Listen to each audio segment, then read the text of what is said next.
Create చేసుకుంది. పరిశుద్ధుడా విమోచకుడా నీ పరిశుద్ధ నామమును బట్టి వందనాలు యేసయ్య. రాత్రంతా సుఖమైన నిద్రించి ఉదయకాలంలో మేలు కలిపి నీ వాక్యం అనే వెలుగులో నడుచడం మమ్మల్ని బలపరుస్తున్నందుకు వందనాలు. నీ స్వరం వినిపించండి, నీ సన్నిధి వచ్చండి. యేసు నామములో స్తుతించి ప్రార్థించి వేడుకుంటున్నాను తండ్రి. సామెతలు 25వ అధ్యాయం.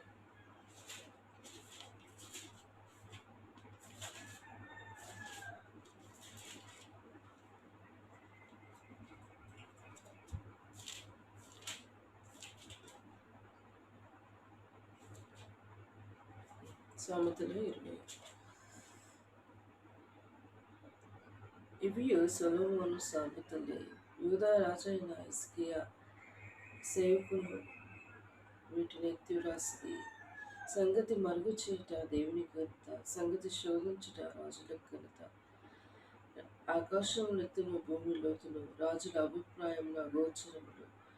వెండిలోని మస్టు తీసివేసిన యెడల పుటం వేసినట్లు పాత్ర ఒకటి సిద్ధపరచును. రాజు ఎదుట నుండి దుష్టుని తొలగించిన యెడల అతని సింహాసనం నీతి వలన స్థిరపరచబడును.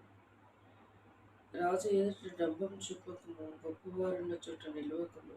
నీకెన్నుళ్ళు చూసిన ప్రధాని ఎదుట ఒకడు నిన్ను తగ్గించుట కంటే ఇక్కడికి ఎక్కిరమ్మని అతడు నీతో చెప్పుట నీకు మేలు కదా. ఆలోచన లేక వ్యాజ్యమాడపోకము. నీ పొరుగువాడు నిన్ను అవమానపరిచి దాని అంతము ఇక నీవేం చేదువు అని అందునేమో.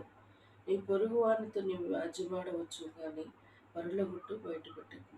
10వ చదువు.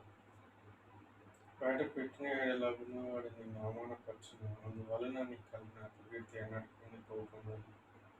సమయోచితంగా మాటబడిన మాటలు విచిత్రమైన వెండి పళ్ళెంలో ఉంచబడిన బంగారు కర్ణదూషణ వంటిది. పళ్ళెం వంటిది, బంగారు కర్ణదూషణ వంటిది, వక్రంజి వంటిది. వినువానికి చెవికి జ్ఞానం గల ఉపదేశం ప్రతివాడు. నమ్మకమైన దూత ధరను పంపువారిని కోతకాలంలో మంచు చల్లదినం వంటి వాడు తన మాంసమును హృదయమును తెప్పరిల్ల చేయను. మనసుతో దానమిచ్చి డమ్మనిచ్చి వాడును. వర్షం లేని మబ్బును గాలి పోలి ఉన్నాడు. దీర్ఘశాంతం చేత న్యాయాధిపతిని ఒప్పించవచ్చును. సాత్వికమైన